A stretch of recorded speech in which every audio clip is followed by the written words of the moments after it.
Shri Ram airport का काम अंतिम चरण में जल्द शुरू हो सकती है। उड़ानें उतर सकेंगे बोइंग जैसे बड़े विमान। 15 दिसंबर तक पूर्ण होगा पहला चरण।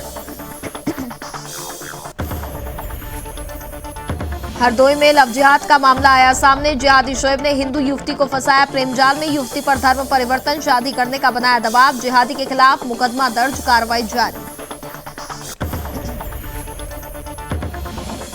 गाजियाबाद में युवती के साथ गैंगरेप की वारदात, मुठभेड़ में पकड़ा गया आरोपी अस्पताल में भर्ती। अन्य 3 आरोपियों की तलाश में जुटी पुलिस। लखनऊ में नारी शक्ति द्वारा घर घर सुंदरकांड का आयोजन। सत्य सनातन नारी शक्ति करा रही है आयोजन। लखनऊ को लक्ष्मणपुरी बनाने का रखा है लक्ष्य। और कमल ने किया कमाल, 3 राज्यों में जीती बीजेपी। जीत के बाद 12 राज्यों में बीजेपी की सत्ता। 3 राज्यों तक सिमट गया कांग्रेस का कुनबा। रक्षा मंत्री के गांव में खुशी की लहर।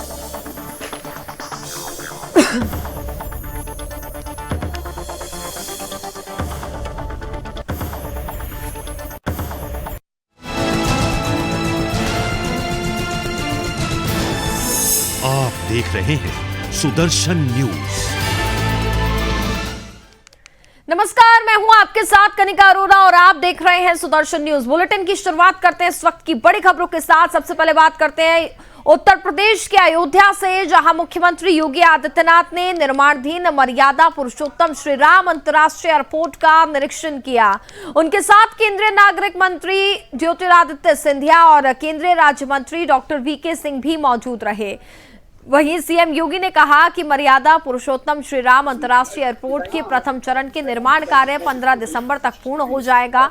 हवाई अड्डे के निर्माण में सहयोग के लिए उन्होंने केंद्र सरकार का आभार व्यक्त किया। हवाई अड्डे की समीक्षा के बाद केंद्रीय नागरिक उड्डयन मंत्री ज्योतिरादित्य सिंधिया ने कहा कि देश आर्थिक रूप से ही नहीं अपितु सांस्कृतिक रूप से भी अग्रसर हो रहा है और अयोध्या की संस्कृति को प्रदर्शित करते हुए इस हवाई अड्डे के पहले चरण के दौरान रनवे की लंबाई 2200 मीटर रखी गई है। वह दूसरे चरण में ये बढ़कर 3700 मीटर तक की जाएगी। उनके अनुसार भविष्य में यहां पर बोइंग और एयरबस विमान भी उतर सकेंगे। आपको बता दें कि अयोध्या में बन रहे इस एयरपोर्ट में लाल पत्थर से बने एक मंदिर की झलक दिखाई दे रही है, जिससे आने वाले भक्तों को पहुंचते ही यहां की सांस्कृतिक दृश्य देखने को मिलेगी और नव अयोध्या के साथ ही पौराणिक अयोध्या की झलक भी देखने को मिलेगी।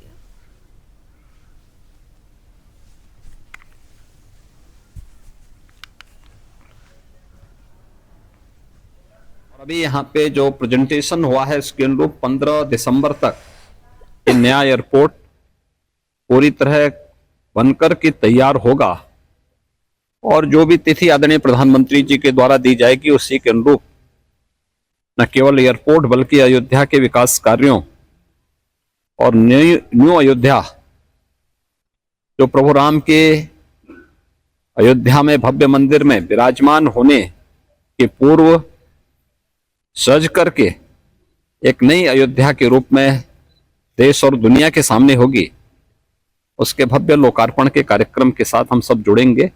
उस संकल्प को सिद्धि तक ले जाने के लिए हम सब कटिबद्ध हैं और आज जो अयोध्या का भ्रमण मुख्यमंत्री जी के सानिध्य में हम सबका हुआ है, हम आश्चर्यचकित हैं कि जितनी प्रगति और विकास और एक भव्य रूप अयोध्या को दी गई है। मैं अपने दिल के गहराइयों से देशवासी होने के नाते मुख्यमंत्री जी को भी अपने दिल के गहराइयों से धन्यवाद अर्पित करना चाहता हूं।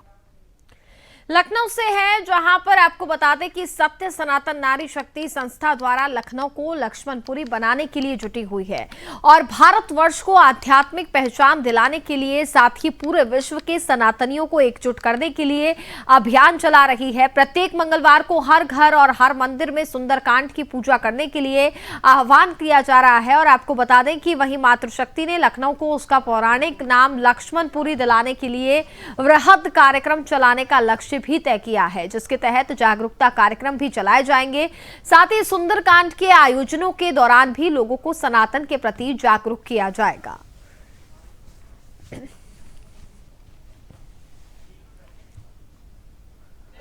लखनऊ को लक्ष्मणपुरी बनाने के लिए और भारतवर्ष को अपनी आध्यात्मिक पहचान दिलाने के लिए मंदिरों पर सुंदरकांड करवा रही है, जिसका उद्देश्य हर मंगलवार को हर हिंदू अपने निकटतम मंदिर से जुड़े और सुंदरकांड करे। पूरे विश्व का प्रयास है। भारतवर्ष की 80 करोड़ सनातनी रहता है और हर हृदय में राम विराजमान है। 5000 महिलाओं का सुंदरकांड झूलेलाल वाटिका पार्क में 10 मार्च को करा रहे हैं।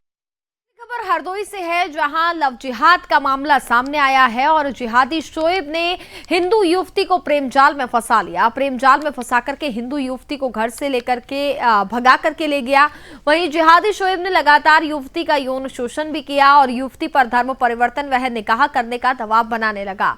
ये मामला हरदोई की सुरसा कोतवाली की भीटी गांव का मामला है, जहां पर जिहादी शोएब के खिलाफ मुकदमा दर्ज किया गया है। मुकदमा दर्ज होने के बावजूद भी अभी तक पुलिस की गिरफ्त से ये जिहादी दूर है। वहीं यहाँ पर पुलिस अधीक्षक नृपेंद्र कुमार का कहना है कि शोएब के खिलाफ मामला फिलहाल दर्ज कर लिया गया है और कार्रवाई की जा रही है।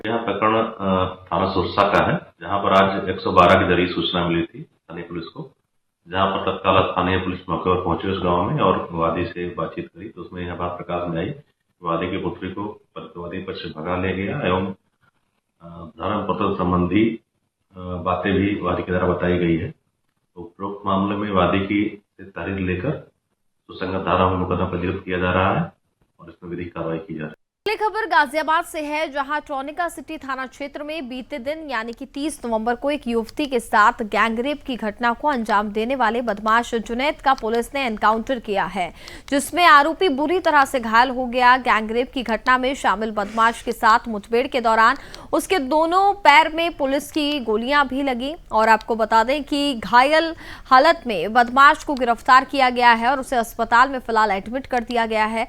गिरफ्तार घायल अपराधी जुनैद ने सुनसान इलाके में स्कूटी सीखने के लिए पहुंची युवती के साथ गैंगरेप की घटना को अंजाम दिया था।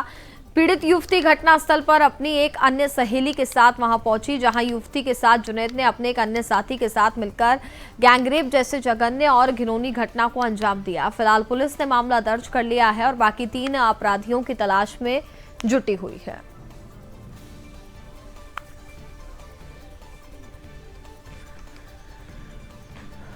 दिनांक 30 नवंबर 2023 को गाजियाबाद पुलिस कमिश्नरेट के थाना ट्रोनिका सिटी में हुई एक जघन्य घटना, जिसमें कि 3 व्यक्तियों द्वारा एक महिला पीड़िता के साथ में गैंग रेप की घटना को अंजाम दिया गया था। उस घटना का संज्ञान लेते ही तत्काल अभियोग पंजीकृत कराया गया था व जो उसमें अभियुक्त सम्मिलित थे उनकी गिरफ्तारी हेतु टीमों का गठन करके और निरंतर प्रयास किए जा रहे थे।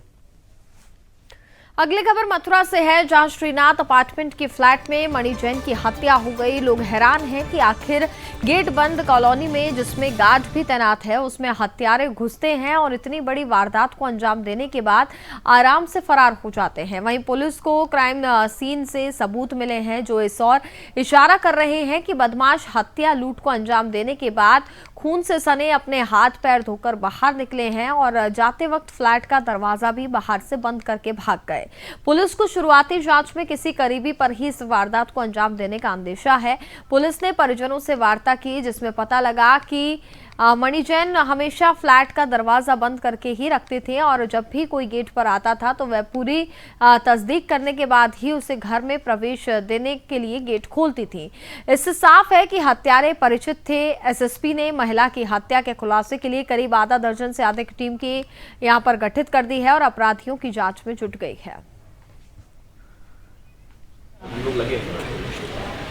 एक गेट बंद कॉलोनी है जहां अपार्टमेंट्स हैं, आप देख सकते हैं। वहाँ पे फ्लैट में एक लेडी थी और उनके बीमार फादर इन लॉ थे, 2 ही लोग घर में थे और किसी ने घर में प्रवेश किया क्योंकि दरवाज़ा अंदर से खोला गया था। तो इसके चांसेस हैं कि कोई ऐसा व्यक्ति गया हो जो किसी न किसी तरह से जानता हो या जिनको वो पहचानते हो। घर वालों का कहना है कि वो दरवाज़ा तभी खोलती थी जब श्योर हो जाती थी कि ये परिचित है। उनकी हत्या हुई है, किसी धारदार हथियार से उनकी हत्या हुई। साथ ही साथ सामान बिखरे पड़े हैं। तो ऐसा प्रतीत होता है कि घर में लूटपाट की भी घटना को अंजाम दिया गया। अगली खबर बिजनौर से है, जहां बड़ापुर क्षेत्र में उस वक्त हड़कंप मच गया जब जमीनी विवाद के चलते गांव में दो पक्षों के बीच ताबड़तोड़ गोलियां चल गई, जिसमें गोली लगने से एक जवान लड़की की तो मौके पर ही मौत हो गई, जबकि महिला समेत 3 अन्य लोग गंभीर रूप से घायल हो गए, जिनको मौके पर पहुंची पुलिस ने आनन फानन में अस्पताल में भर्ती करा दिया, और जिसमें दो लोगों की हालत काफी ज्यादा नाजुक बनी हुई है। बताया जा रहा है कि बड़ापुर के गांव कुआखेड़ा में पेड़ व डोल काटने को लेकर के दो पक्षों के बीच में मामूली कहासुनी हो गई थी, और जिसमें एक पक्ष के लोगों ने दूसरे पक्ष के लोगों पर ताबड़तोड़ गोलियां चला दी, जिसमें गोली लगने से गोविंद की मौके पर ही मौत हो गई। उधर डीआईजी मुनिराज ने भी घटनास्थल का दौरा किया और घटना बड़ी होने की वजह से कई थानों की पुलिस मौके पर तैनात कर दी गई।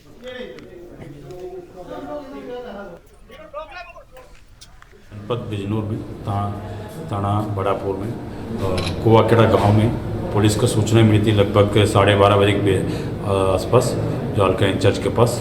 वहां पे जो ज़मीन की पेड़ काटने के लिए विवाद के लेके दो लोग पड़ोसी के बीच में लड़ाई हुआ था, उसके लेके तुरंत मौके पर पुलिस पहुंचने में पता चला है वहां पे जो आरोपी है उसने अपना लाइसेंसी वेपन से गोली चलाया है। उस पर जो पीड़ित है, जो मजरूबी, उनके 4 लोग का चोट लगी है।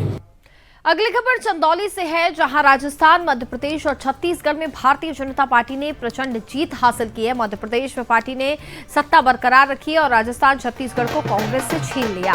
इसके अलावा बीजेपी 4 राज्यों जैसे कि महाराष्ट्र, मेघालय, नागालैंड और सिक्किम में सत्तारूढ़ गठबंधन का भी हिस्सा है। कांग्रेस अब अपने दम पर 3 राज्यों कर्नाटक, हिमाचल प्रदेश और तेलंगाना में सत्ता में होगी, ऐसा कहा जा रहा है। दरअसल 3 राज्यों में मिली बीजेपी को बम्पर जीत से चंदौली के बीजेपी कार्यकर्ता खुशी से झूम उठे। वहीं दीनदयाल नगर में भाजपाइयों ने विजय जुलूस निकाला और पटाखे फोड़ करके एक दूसरे को मिठाई खिला करके जीत की शुभकामनाएं। देखिए, 3 प्रदेशों में भारतीय जनता पार्टी की ऐतिहासिक विजय हासिल हुई है। माननीय प्रधानमंत्री जी के नेतृत्व में उनकी योजनाओं को लेकर के जनता ने विकास के मुद्दे पर वोट दिया है, सुशासन के मुद्दे पर वोट दिया है, और भारतीय जनता पार्टी के लाखों कार्यकर्ता मिल करके लग करके भारतीय जनता पार्टी को विजय हासिल कराया है। आज ये हम सबका खुशी का दिन है। यह राजनाथ सिंह जी की जन्मभूमि है और डॉक्टर महेंद्र नाथ पांडे जी की कर्मभूमि है। अगली खबर चंदौली से है, जहां जिलाधिकारी निखिल टीकाराम फुंडे और साथ ही एसपी डॉक्टर अनिल कुमार ने सदर तहसील में संपूर्ण समाधान दिवस पर जन सुनवाई की, जहां जिले से कई फरियादी सबसे ज्यादा भूमि विवाद से संबंधित समस्याएं लेकर के पहुंचते हैं, जिनकी सुनवाई करते हुए राजस्व विभाग को निस्तारण के लिए कहा गया। फरियादियों की समस्याओं को सुनकर संबंधित अधिकारियों को मौके पर जाकर जन शिकायतों की निष्पक्ष जाँच करके निस्तारण करने के लिए संबंधित अधिकारियों को कहा। वहीं जिन प्रार्थना पत्रों का निस्तारण उच्च अधिकारी स्तर से किया जाना है, उन पर रिपोर्ट लगाकर संबंधित अधिकारी को प्रेषित करने के लिए निर्देशित किया गया।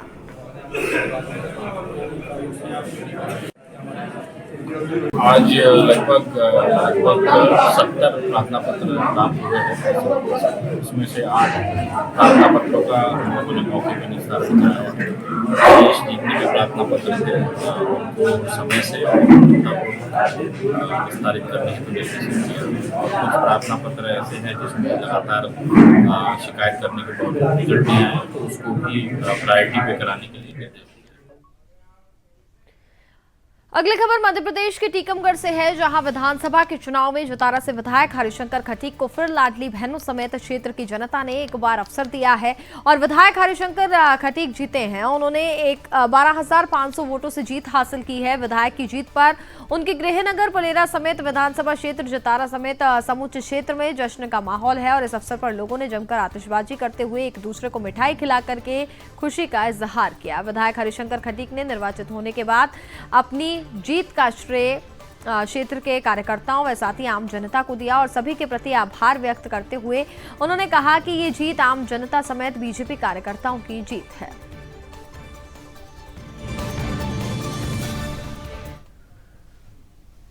हमारी जितनी है भारतीय जनता पार्टी की हमारे पार्टी के शीर्ष नेतृत्व द्वारा योजनाएं संचालित की जा रही है, उन योजनाओं के माध्यम से जो जनता को लाभ हो रहा है, उसकी जीत हुई है। कार्यकर्ता हमारे ऊर्जा से भरे हुए हैं। कार्यकर्ताओं ने लगातार और जनता का आशीर्वाद मिला है। कार्यकर्ता आपको मध्य प्रदेश में 4 बहुमत आ रहा है, तो इसको लेकर क्या कहेंगे? लाडली बहना योजना है, कौन सी योजना काम करेंगे? मध्य प्रदेश के मुख्यमंत्री शिवराज सिंह चौहान जी ने गरीब वर्ग के लिए लाडली बहना योजना चलाई थी, उसका तो लाभ हमें मिला ही है, लेकिन लगातार 5 साल भारतीय जनता पार्टी की सरकार ने और मुख्यमंत्री शिवराज सिंह चौहान जी ने मेहनत की है। आप अपने अगली खबर बिहार के मुंगेर से है, जहां हवेली खड़गपुर थाना क्षेत्र के जवाहर नवोदय विद्यालय में यहां पर छोले खाने से 12 छात्राओं की तबीयत अचानक से बिगड़ गई और इलाज के लिए सभी को खड़गपुर पीएचसी में ले जाया गया। और जहां पर आपको बता दें कि 2 छात्रा की हालत बिगड़ने पर उन्हें मुंगेर में सदर अस्पताल लाया गया। दरअसल परिजनों ने बताया कि रात में चना का छोले खाने से तबीयत बिगड़ी है और वहीं चिकित्सक डॉक्टर रमन कुमार ने बताया है कि दोनों लड़कियों में फूड पॉइजनिंग की शिकायत सामने आई नहीं है और दोनों लड़कियों को सांस लेने में तकलीफ है और उन दोनों का इलाज फिलहाल जारी है। 2 लड़कियां नवोदय विद्यालय खड़गपुर से आई हैं। ये संदेह लेकर की शायद फूड पॉइजनिंग हो गया है। रात के भोजन के बाद दोनों बच्चों में थोड़ी सी एबनॉर्मलिटी देखी गई। दोनों की आज सुबह अचानक सांस फूलने लगी। फिर इन लोगों ने वहाँ करवाया, फिर वहाँ से इसको रेफर करने का मैंने जब जांच किया दोनों बच्चियों का, तो ऐसा कोई लक्षण नहीं फूड पॉइजनिंग का, न पेट में दर्द है, न उल्टी हुई है, न पैखाना हुआ है, उनको सांस की तकलीफ है। ये ऐसा प्रतीत होता है कि ये साइकोलॉजिकल है। तो बिहार के मुंगेर से मामला सामने आया है, जहां नवोदय विद्यालय की 12 छात्राओं की हालत खराब हो गई और बताया जा रहा है कि खाना खाने के बाद अचानक से तबीयत बिगड़ी। लेकिन वहीं जो 2 छात्राएं हैं उनमें फूड पॉइजनिंग की तो कोई ऐसा मामला सामने नहीं आया है। बताया जा रहा है कि उनको सांस लेने में दिक्कतें हो रही थी, जिसके चलते उन्हें अस्पताल में भर्ती कराया गया और दोनों लड़कियों को सांस लेने में बेहद तकलीफ हो रही थी, जिसकी वजह से उन्हें दूसरे अस्पताल में भी रेफर किया गया है। और आपको बता दें, चिकित्सक डॉक्टर रमन कुमार ने बताया कि दोनों लड़कियों में फूड पॉइजनिंग की ऐसी कोई भी शिकायत सामने नहीं आई है, तो ऐसे घबराने वाली कोई बात नहीं है। दोनों लड़कियों को सांस लेने में तकलीफ हुई थी और उन दोनों का इलाज फिलहाल जारी है और जल्द ही दोनों की हालत भी एकदम स्वस्थ हो जाएगी।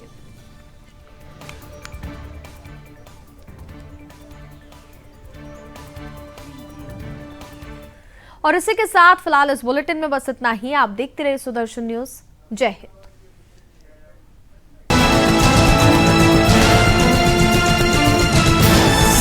आप देख रहे हैं सुदर्शन न्यूज।